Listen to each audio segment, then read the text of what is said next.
Itu ada di hadis Muslim, nomor hadis yang ke-8, paling kiri sebelah atas. Hadis Muslim, riwayat Umar bin Khattab. Ihsan an ta'budallaha ka'annaka tarah fa illam takun tarahu fa innahu yarah. Perhatikan baik-baik. Anda jadikan, kata Nabi, ini rumus cepatnya, kalau semua hidup ingin dimudahkan oleh Allah, semua ingin dibuka kebaikannya, maka pertama, jadikan semua aktivitas kita sebagai ibadah. Itu poinnya. Yuk teman-teman yang kerja, niatkan ibadah. Kalau Anda cuma kerja aja, jangankan Anda, yang belum beriman pun kerja juga. Pertanyaan saya, yang membedakan iman Anda dengan dia yang belum beriman apa? Maka kata Nabi, mesti ada bedanya. Bedanya itu adalah, jadikan pekerjaan kita diniatkan ibadah. Itu poinnya. Makanya setiap pekerjaan kita itu pasti melekat doa di dalamnya untuk menjadikan pekerjaan jadi ibadah. Silahkan cek. Bangun tidur kita ada doanya nggak? Ada. Makan ada doanya? Ada. Minum? Ada. Berpakaian? Ada. Bahkan maaf ya, urusan ke toilet pun ada doanya. Bahkan kakinya diatur. Masuk toilet kaki kiri, keluar kanan. Beda dengan ke masjid. Masuk masjid kaki kanan, keluar kiri. Doa masuk keluar beda. Tuh, bekerja ada doanya. Even kita tidak tahu doanya pun, kata Nabi cukupkan dengan kalimat Bismillahirrahmanirrahim. Kullu amrin dzibalin la yubda'u fihi bi bismillahirrahmanirrahim fahuwa abtar. Setiap perbuatan baik yang tidak diiringkan kalimat Allah di dalamnya, minimal bismillahirrahmanirrahim. Paling singkat bismillah.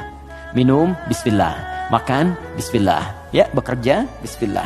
Itu kalau kita nggak ungkapkan itu mohon maaf, nilai ibadahnya hilang. Ya. Nah, apa manfaat menjadikan aktivitas kita ibadah?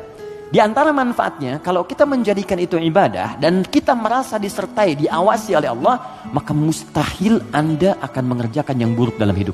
Mustahil. Ini ada minuman ditawarkan pada Anda. Dan Anda merasa saat akan minum ini, Allah mengawasi kita. Maka mustahil Anda akan menyentuh minuman yang tidak disukai oleh Allah. Mustahil. Pekerjaan juga begitu. Ya, kaki, tangan, teman-teman yang tugas di dewan gak akan nyusun anggaran macam-macam. Kenapa? Karena merasa Allah lihat. Gak mungkin Anda tanda tangan sesuatu sementara Anda merasa disaksikan Allah dan Anda tanda tangan pada yang buruk, mustahil. Oh, tapi kan fee-nya besar nih proyeknya. Allah menyaksikan kita. Ketika kebaikan ini dijaga, maka terbukalah semua pintu kebaikan. Ini maksudnya. Maka ketika Anda jadikan ibadah, maka perhatikan kalimatnya. Idza qala al-'abdu, ketika hamba sampai pada kalimat iyyaka na'budu. Ya Allah, kepadamu saja, untukmu saja. Perhatikan cara menerjemahkannya. Kami beribadah. Maksudnya kami jadikan semua aktivitas kami sebagai ibadah hanya kepadamu saja. Salat kami hanya untukmu. Puasa kami hanya untukmu. Bekerja pun kami niatkan mendapat ridhamu. Tidur pun kami niatkan mendapat ridhamu. Makanya sebelum tidur kita ada doanya. Kan? Jika Anda benar mengucapkan kalimat ini, iyyaka na'budu, dan kita praktekkan dalam hidup, perhatikan. Wa iyyaka nasta'in. Ya Allah, saya seorang hamba yang pasti punya persoalan dan butuh pertolonganmu. Kalaupun saya punya masalah, pasti saya hanya akan minta kepadamu. Lihat jawabannya. Hadza baini wa baina abdi. Langsung dijawab oleh Allah tuntas. Ini perjanjian antara aku dengan hambaku. Wali abdi. Kalau hambaku benar komitmen dengan perkataannya, mengerjakan semua aktivitasnya sebagai ibadah kepadaku, masalah apapun yang dia minta, aku akan kabulkan. Hadis qudsi. Apapun yang dia minta, aku akan kabulkan.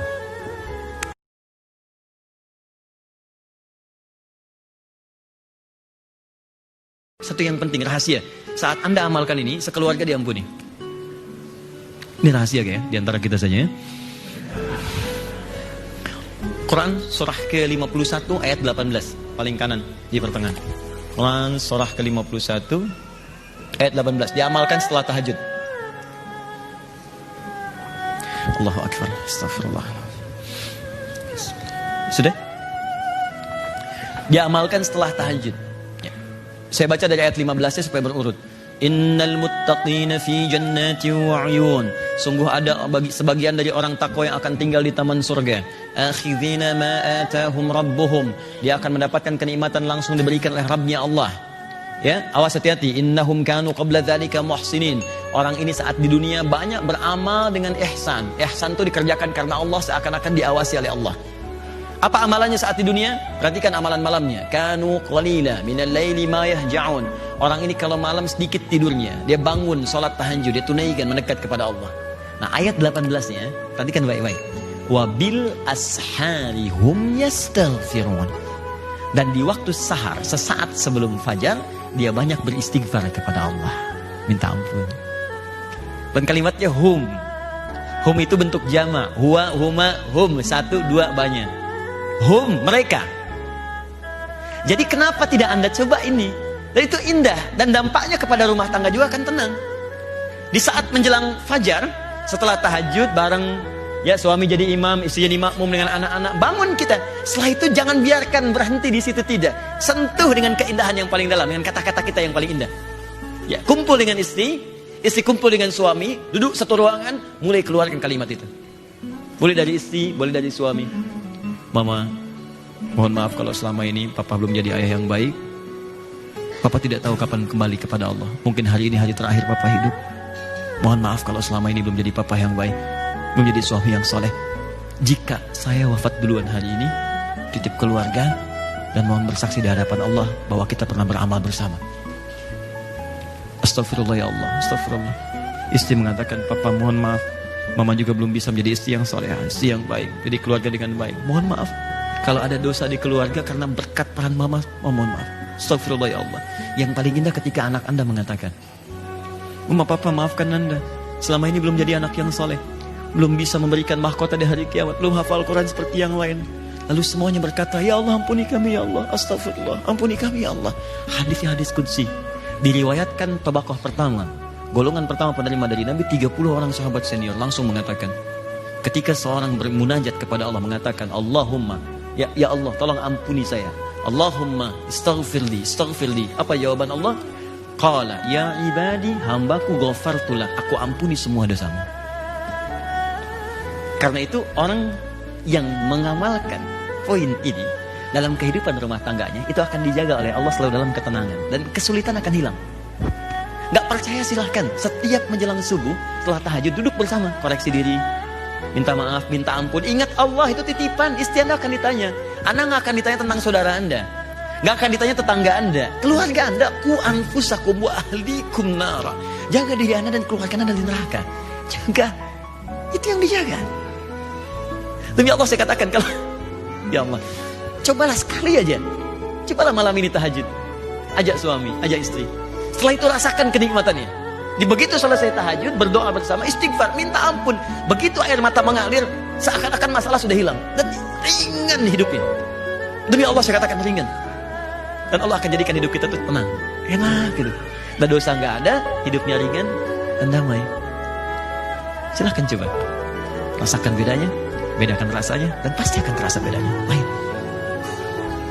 Karena itu sering saya katakan dalam Al-Quran, setiap aktivitas kita, itu dari ujung kepala sampai ujung kaki, itu dibuka dengan iman.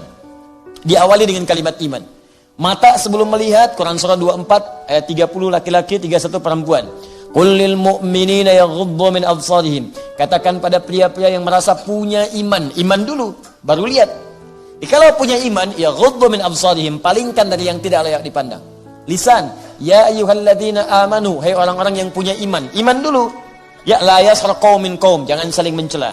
La yaghtab ba'dukum ba'dha, jangan gosip. Iman, mustahil orang punya iman bergosip, mustahil. Karena seketika imannya akan mencegah. Itu iman. Kaki sama, ya ayyuhalladzina amanu, ya kulu min thayyibati ma razaqnakum. Hai orang-orang beriman, langkahkan kakimu untuk mencari nafkah yang halal saja, yang Allah tetapkan. Ini mustahil, alhamdulillah. Kaki orang beriman melangkah pada yang haram, itu mustahil. Nah ada orang yang ketika dia bersyahadat, syahadatnya cuma di lisan, gak sampai ke dalam hatinya. Karena itu bacaannya gak ada kekhusyuan. Ya maaf, kemudian gerakannya gak dibimbing oleh imannya. Itu ada di Al-Quran surah ke-49 ayat ke-14. Qalatil a'rabu amanna. Orang Arab Badui berkata, saya telah beriman. Ya, maka apa jawaban dari Allah? Nabi diam, turun ayat. Qul lam tu'minu. Katakan Muhammad sallallahu alaihi wasallam, lam tu'minu. Kalian belum serius imannya. Ya, walakin qulu aslamna, tapi katakan kami baru masuk Islam. Yang baru masuk Islam itu syarat pertamanya syahadat. Cuman syahadatnya enggak sampai ke hati. Walamma yadkhulul imanu fi qulubikum. Cuman sayang, cuma di lisan tidak dimasukkan ke dalam jiwa. Karena enggak masuk ke jiwa, enggak ada kekhusyuan dalam keislamannya. Banyak orang berkata Islam, tapi karena nggak ada iman, untuk ibadah nggak ada. Iman itu kan kalau sudah ada, membimbing beramal yang baik. Amal baik disebut soleh. Karena itu kata iman dalam Al-Quran bersanding dengan amal soleh. Wal 'ashr innal insana lafi khusr illa alladhina amanu wa 'amilus shalihat. Jadi kalau ada iman pasti amal soleh. Kalau Anda ingin memulai usaha sehebat apapun, walaupun nggak ada modal, nggak ada apapun, hal pertama modal terbaik yang Anda mesti lakukan adalah berprasangka baiklah kepada Allah Subhanahu wa taala.